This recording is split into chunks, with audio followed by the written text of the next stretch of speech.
जय हिंद साथियों, welcome to my YouTube channel. उम्मीद है बिहार पुलिस के जितने भी अभ्यर्थी हैं और एग्ज़ाम आपका बहुत जल्द होने वाला है, आपके पास कम समय है, इसलिए आपको तैयारी में तेज़ी लानी होगी और सभी वो क्वेश्चन देखने होंगे जो आपके लिए इम्पोर्टेंट है। तो आज का हम लोग का क्लास बहुत ही इम्पोर्टेंट है क्योंकि मिक्स क्वेश्चन करने वाले हैं साइंस का, जीके का, जो आपके एग्ज़ाम की दृष्टि से बहुत ही महत्वपूर्ण है। देखिए, आज का पहला क्वेश्चन है, किस मच्छर के काटने से मलेरिया रोग होता है? फटाफट बताइएगा कि किस मच्छर के काटने से मलेरिया रोग होता है। एक का सही जवाब बताइएगा। तो इसका सही जवाब मादा एनोफिलीज मच्छर। मादा एनोफिलीज मच्छर के काटने से मलेरिया रोग होता है। तो एक का ऑप्शन बी आपका बिल्कुल सही जवाब हो जाएगा। नेक्स्ट प्रश्न 2 नंबर देखिए, श्वेत क्रांति का संबंध किससे है? श्वेत क्रांति, श्वेत क्रांति का संबंध किससे है? फटाफट बताइएगा कि श्वेत क्रांति का संबंध किससे है। सबसे पहले आपको बता दें कि गोल क्रांति का जो संबंध है वह आलू से है। गोल क्रांति का संबंध आलू से है। नीली क्रांति का संबंध किससे है? तो नीली क्रांति का संबंध मछली उत्पादन से है। और यहाँ आपका क्वेश्चन है कि श्वेत क्रांति का संबंध किससे है? तो श्वेत क्रांति का संबंध दुग्ध उत्पादन से है। तो ऑप्शन ए आपका बिल्कुल सही जवाब हो जाएगा। श्वेत क्रांति का संबंध किससे है? दुग्ध उत्पादन से। नीली क्रांति का संबंध किससे है? मछली उत्पादन से। हरित क्रांति का संबंध किससे है? गेहूं उत्पादन से। गोल क्रांति किससे संबंधित है?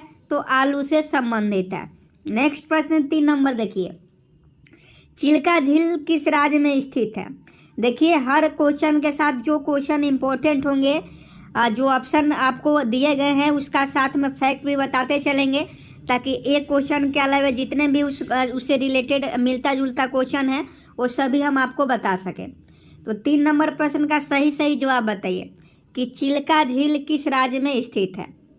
तो 3 का ऑप्शन डी उड़ीसा हो जाएगा। चिल्का झील किस राज्य में है? उड़ीसा में है। वही अगर बुलर झील पूछा जाए तो बुलर झील किस राज्य में है? आप एक कमेंट बॉक्स में जरूर बताइएगा। नेक्स्ट प्रश्न देखिए, पद्मश्री से सम्मानित होने वाली पहली भारतीय महिला कौन थी? फटाफट बताइएगा कि पद्मश्री से सम्मानित होने वाली पहली भारतीय महिला कौन थी। I am waiting for your answer. Padmashri से सम्मानित होने वाली पहली भारतीय महिला कौन थी? तो 4 का ऑप्शन है नरगिस हो जाएगा। नरगिस दत्त जो थी उसे पद्मश्री प्रदान किया गया था, वह पद्मश्री पाने वाली पहली भारतीय महिला थी। तो नरगिस दत्त आपका बिल्कुल राइट आंसर हो जाएंगी। पद्मश्री से सम्मानित होने वाली पहली भारतीय महिला नरगिस दत्त थी। नेक्स्ट प्रश्न देख लीजिए, 5 नंबर कतई जहर प्रश्न है कि भारत के संविधान में अवशिष्ट शक्तियाँ किसमें निहित होती है? फटाफट बताइएगा कि भारत के संविधान में अवशिष्ट शक्तियाँ किसमें निहित होती है। I am waiting for your answer. देखिए, अगर आप ऑप्शन सी संसद बता रहे हैं तो आपका बिल्कुल सही जवाब है। राष्ट्रपति गलत है।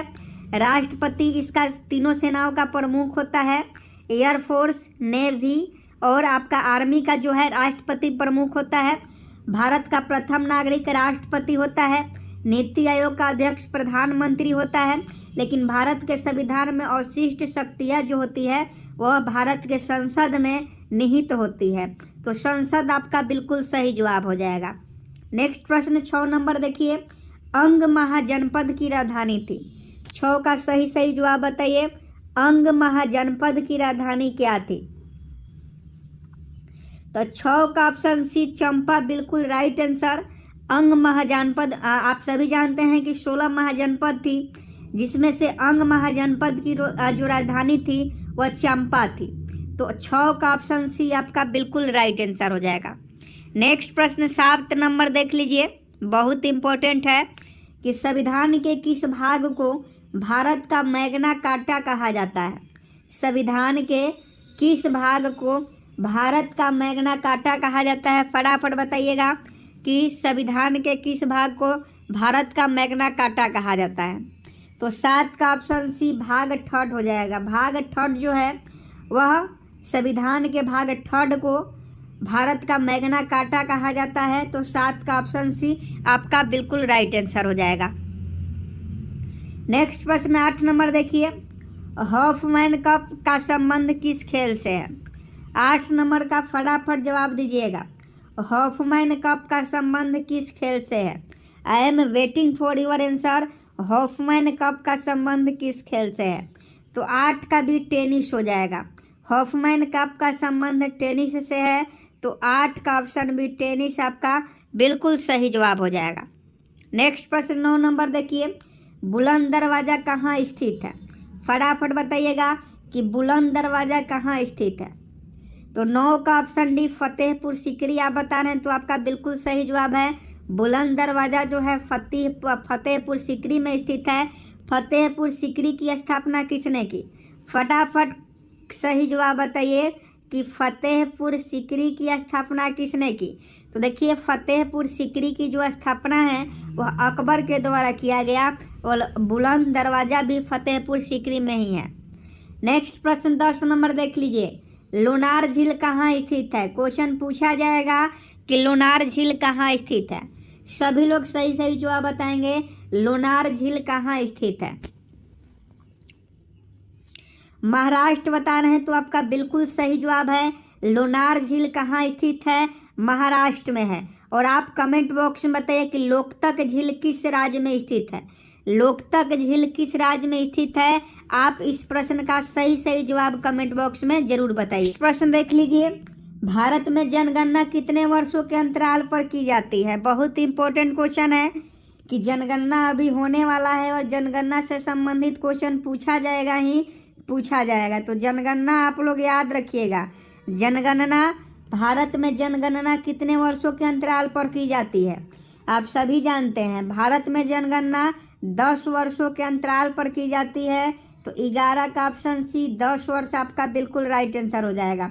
भारत में जनगणना 10 वर्षों के अंतराल पर की जाती है, तो 10 वर्ष आपका बिल्कुल राइट आंसर हो जाएगा। नेक्स्ट प्रश्न देखिए, अजंता की गुफाएं कहाँ स्थित है? अजंता की गुफाएं कहाँ स्थित है? सही जवाब महाराष्ट्र हो जाएगा। अजंता की गुफाएं जो है वह महाराष्ट्र में है, तो 12 का ऑप्शन भी महाराष्ट्र आपका बिल्कुल सही जवाब हो जाएगा।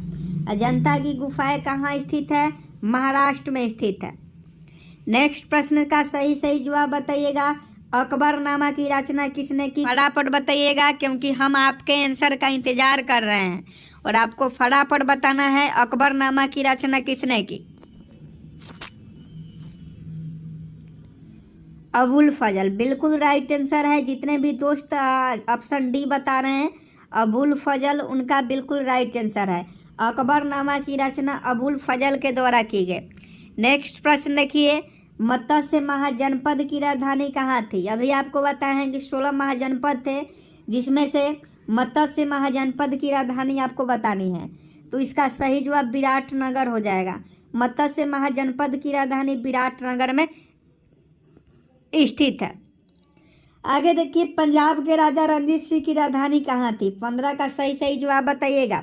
पंजाब के जो राजा थे रणजीत सिंह, उनकी राजधानी कहाँ थी? 2 ही ऑप्शन है, 50-50 कर देते हैं। 2 ही ऑप्शन आपके पास है, तो फटाफट बताइएगा कि पंजाब के राजा रणजीत सिंह की राजधानी कहाँ थी। तो 15 का ऑप्शन है लाहौर हो जाएगा। पंजाब के राजा रणजीत सिंह की राजधानी लाहौर में स्थित है, तो 15 का ऑप्शन है लाहौर आपका बिल्कुल सही जवाब हो जाएगा। नेक्स्ट प्रश्न देख लीजिए। नेक्स्ट प्रश्न हमारा क्या है, कौन सा विटामिन गर्म होने पर नष्ट हो जाता है? 16 का सही सही जवाब बताइएगा कि कौन सा विटामिन गर्म होने पर नष्ट हो जाता है। तो 16 का ऑप्शन सी विटामिन सी हो जाएगा। विटामिन सी जो है गर्म होने पर नष्ट हो जाता है, तो इसका सही जवाब विटामिन सी हो जाएगा। विटामिन ए की कमी से रतौंधी रोग होता है। विटामिन बी की कमी से बेरी होता है। विटामिन सी की कमी से स्कर्वी रोग होता है और विटामिन डी की कमी से रिक्टेस रोग होता है। विटामिन ए का जो रासायनिक नाम है वो आपका रेटिनॉल है। विटामिन सी का जो रासायनिक नाम है एस्कॉर्बिक एसिड है। विटामिन बी का रासायनिक नाम थायमीन है और विटामिन डी का रासायनिक नाम क्या है? आप हमें कमेंट बॉक्स में ज़रूर बताइएगा कि विटामिन डी का रासायनिक नाम क्या है। नेक्स्ट प्रश्न पूछा जाता है कि नर्मदा नदी का उद्गम स्थल कहाँ है? नर्मदा नदी का उद्गम स्थल कहाँ है? फटाफट बताइएगा कि नर्मदा नदी का उद्गम स्थल कहाँ है। तो देखिए, नर्मदा नदी का जो उद्गम स्थल है वह अमरकंटक की चोटी, अमरकंटक पहाड़ी में, यानी अमरकंटक की जो चोटी है वहाँ से नर्मदा नदी का उद्गम स्थल है। तो 17 का ऑप्शन बी बिल्कुल राइट आंसर है। दक्षिण भारत की सबसे लंबी नदी कौन सी है? क्वेश्चन पूछा जाता है और ऑप्शन में गंगा दे देता है, तो गंगा आप लोग सही करके आ जाते हैं, जबकि यहाँ दक्षिण भारत का पूछा जा रहा है। तो दक्षिण भारत की सबसे बड़ी नदी गोदावरी नदी है। गोदावरी नदी का दूसरा नाम बंगाल में क्या है? आप कमेंट बॉक्स में ज़रूर बताइएगा। ताइवान देश का पुराना नाम क्या था? तो आज का जो ताइवान है उसका पुराना नाम क्या था? तो फार्मोसा के नाम से जाना जाता था। ताइवान का दूसरा नाम क्या था? फार्मोसा था। तो 19 का ऑप्शन सी आपका बिल्कुल राइट आंसर हो जाएगा। नेक्स्ट प्रश्न 20 नंबर देखिए कि वेनसंग किसके शासनकाल में भारत आया था? वेनसंग किसके शासनकाल में भारत आता है? तो सबसे पहले मेगास्थनीज भारत आया था। मेगास्थनीज की हम लोग बात करें तो मेगास्थनीज जो है वह चंद्रगुप्त मौर्य के शासनकाल में भारत आया था मेगास्थनीज। और मेगास्थनीज ने ही इंडिका पुस्तक की रचना की थी। क्वेश्चन पूछता है कि इंडिका की रचना किसने की? मेगास्थनीज की। लेकिन यहाँ वेनसंग पूछा जा रहा है, तो वेनसंग पहले मेगास्थनीज जान गए, चंद्रगुप्त मौर्य। उसके बाद पूछता है कि फाहियान चीन यात्री किसके शासनकाल में भारत आया था? तो फाहियान अगर पूछे तो फाहियान का चंद्रगुप्त द्वितीय हो जाएगा, यानी विक्रमादित्य हो जाएगा। लेकिन यहाँ वेनसंग पूछा जा रहा है, तो वेनसंग जो था हर्षवर्धन के शासनकाल में भारत आया था। वेनसंग किसके शासनकाल में भारत आया था?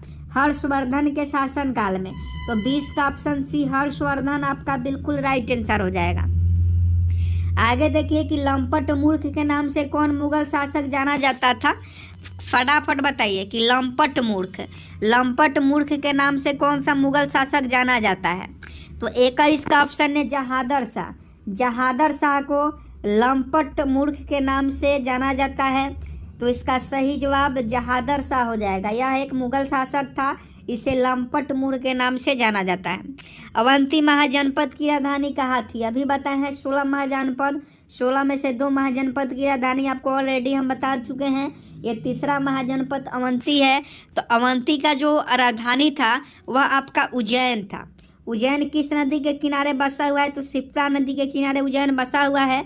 और अवंती महाजनपद की राजधानी आपका कहाँ था? उज्जैन था। तो 22 का ऑप्शन डी आपका बिल्कुल राइट आंसर हो जाएगा। बैकाल झील कहाँ है? बैकाल झील कहाँ है? तो देखिए, भारत की सबसे जो गहरी झील है वह बैकाल झील ही है। भारत के नहीं, विश्व का सबसे गहरा झील बैकाल झील है।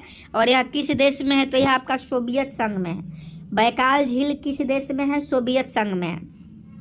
नेक्स्ट क्वेश्चन पूछा जाता है कि शारदा एक्ट का संबंध किससे है?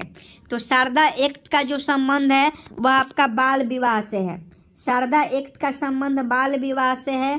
क्वेश्चन पूछे कि शारदा एक्ट का संबंध किससे है? तो बाल विवाह से है। नेक्स्ट प्रश्न देख लीजिए 25 नंबर की पुराने तैलचित्रों के रंगों को फिर से उभारने के लिए किसका प्रयोग होता है? पुराने तैलचित्रों के रंगों को फिर से उभारने के लिए किसका प्रयोग किया जाता है? तो 25 का ऑप्शन डी हाइड्रोजन परऑक्साइड हो जाएगा। पुराने तैलचित्रों के रंगों को फिर से उभारने के लिए हाइड्रोजन परऑक्साइड का प्रयोग किया जाता है। नेक्स्ट प्रश्न देख लीजिए 26 नंबर कि इकेबाना किस देश में पुष्प विन्यास का प्रचलित प्रकार है? इकेबाना किस देश में पुष्प विन्यास का प्रचलित प्रकार है? तो 26 का ऑप्शन भी जापान हो जाएगा।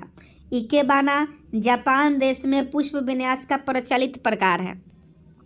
नेक्स्ट प्रश्न 27 नंबर देखिए कि दाब बढ़ने से द्रव के क्वथनांक पर क्या प्रभाव पड़ता है? फटाफट बताइएगा कि दाब बढ़ने से द्रव के क्वथनांक पर क्या प्रभाव पड़ता है। I am waiting for your answer. Please answer कीजिए इस प्रश्न का कि आंसर क्या होगा। देखिए, इसका सही आंसर ऑप्शन बी बढ़ता है हो जाएगा। दाब बढ़ने से द्रव के क्वथनांक जो है वह बढ़ता है। तो 27 का ऑप्शन भी आपका बिल्कुल सही जवाब है। नेक्स्ट प्रश्न 28 नंबर देखिए असमक जनपद की राजधानी कहाँ थी? असमक जनपद की राजधानी कहाँ थी? तो 28 का ऑप्शन है पोटली हो जाएगा। असमक जनपद की राजधानी जो है पोटली में है, तो पोटली आपका बिल्कुल राइट आंसर हो जाएगा।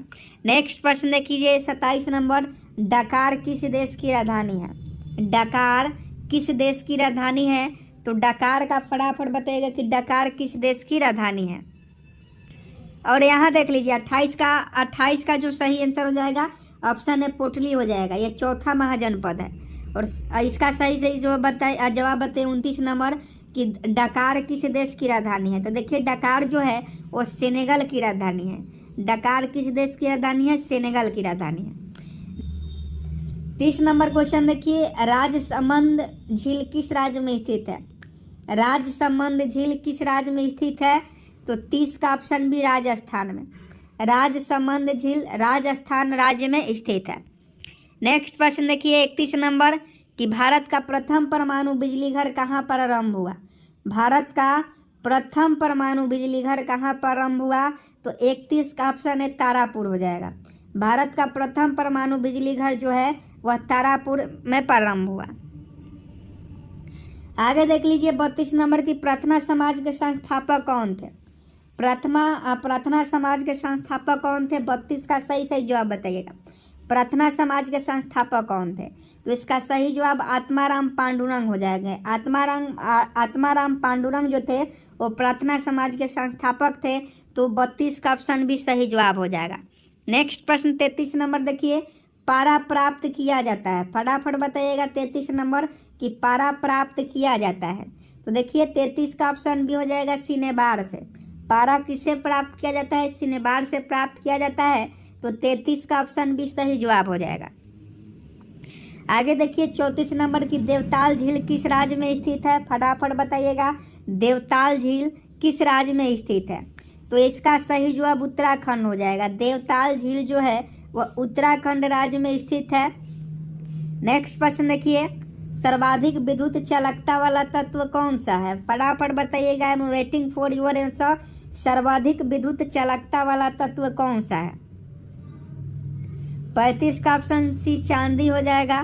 सर्वाधिक विद्युत चालकता वाला तत्व जो है चांदी से संबंधित है। नेक्स्ट प्रश्न देखिए कि चेचक के टीके की खोज किसने की? चेचक के टीके की खोज किसने की? तो 36 का ऑप्शन डी एडवर्ड जेनर हो जाएंगे। एडवर्ड जेनर जो था वह चेचक के टीके की खोज की। तो 36 का ऑप्शन डी सही जवाब हो जाएगा। नेक्स्ट प्रश्न 37 नंबर देखिए कि राज्यसभा का सदस्य निर्वाचित होने के लिए न्यूनतम उम्र सीमा कितनी है? कतई जहर प्रश्न है, स्टार लगा लीजिए और आप ही लोग इस प्रश्न का सही जवाब बताइए कि राज्यसभा का सदस्य निर्वाचित होने के लिए न्यूनतम उम्र सीमा कितनी है? ऑप्शन सी 30 वर्ष आपका बिल्कुल राइट आंसर है। राज्यसभा का सदस्य निर्वाचित होने के लिए न्यूनतम उम्र सीमा 30 वर्ष है। अगला प्रश्न देखिए 38 नंबर की कोई उद्योग जो अन्य उद्योग के निर्माण में सहायक होता है क्या कहलाता है? कोई उद्योग जो अन्य उद्योग के निर्माण में सहायक होता है क्या कहलाता है? तो उसे कोर सेक्टर कहा जाता है। कोई उद्योग जो अन्य उद्योग के निर्माण में सहायक होता है उसे कोर सेक्टर कहा जाता है। जैसे मान लीजिए एक बिस्कुट बनाने वाली कंपनी है। जैसे एक बिस्कुट बनाने वाली कंपनी है तो कंपनी क्या करती है? बिस्कुट बनाती है, लेकिन उसका जो कवर होता है प्लास्टिक वाला वो कोई दूसरा कंपनी बनाता है। तो इस कंपनी के लिए बिस्कुट कंपनी क्या हुआ? कस्टमर हुआ। और ये जो अब बिस्कुट बनाकर बेचती है दूसरे होलसेलर वालों को या दुकानदार वालों को, तो ये जो दुकानदार वाले हैं ये इसका कस्टमर हुआ। तो इस प्रकार से इसका सही जवाब कोर सेक्टर हो जाएगा। आगे देखिए 5वां महाजनपद का सवाल है कि सुरसेन महाजनपद की राजधानी कहाँ थी? सुरसेन महाजनपद। तो देखिए सुरसेन महाजनपद की जो राजधानी थी वह आपका मथुरा था। मथुरा सुरसेन महाजनपद की राजधानी थी। ज़्यादा पूछता है कि अवंती महाजनपद की राजधानी कहाँ है? तो उज्जैन में है, शिप्रा नदी के किनारे। अगला प्रश्न 40 नंबर देखिए कि ताप बढ़ने से हवा में ध्वनि के वेग पर क्या प्रभाव पड़ता है? ताप बढ़ने से हवा में ध्वनि के वेग पर क्या प्रभाव पड़ता है? तो इसका सही जवाब वेग बढ़ेगा। ताप बढ़ने से हवा में ध्वनि के वेग पर क्या प्रभाव पड़ता है? तो इसका वेग बढ़ेगा। नेक्स्ट प्रश्न 41 नंबर देखिए कि पीले फास्फोरस को कहाँ रखा जाता है। तो पीले फास्फोरस को जल में रखा जाता है। 41 का ऑप्शन है जल में, आपका बिल्कुल राइट आंसर हो जाएगा। पीले फास्फोरस को कहाँ रखा जाता है, जल में रखा जाता है। नेक्स्ट प्रश्न आज का लास्ट प्रश्न है, होमवर्क का क्वेश्चन है कि दाब बढ़ने से द्रव का क्वथनांक क्या होता है। फटाफट सभी लोग इस सही जवाब इसका कमेंट बॉक्स में बताइएगा, क्योंकि ये होमवर्क का क्वेश्चन है कि दाब बढ़ने से द्रव का क्वथनांक क्या होगा। और अभी तक हम लोगों ने 42 क्वेश्चन किया। 42 क्वेश्चन में से अगर आपका 35 सही है तो आपका बिल्कुल अच्छा परफॉर्म है। ऐसे ही परफॉर्म करना है एग्जाम में भी और यहाँ भी।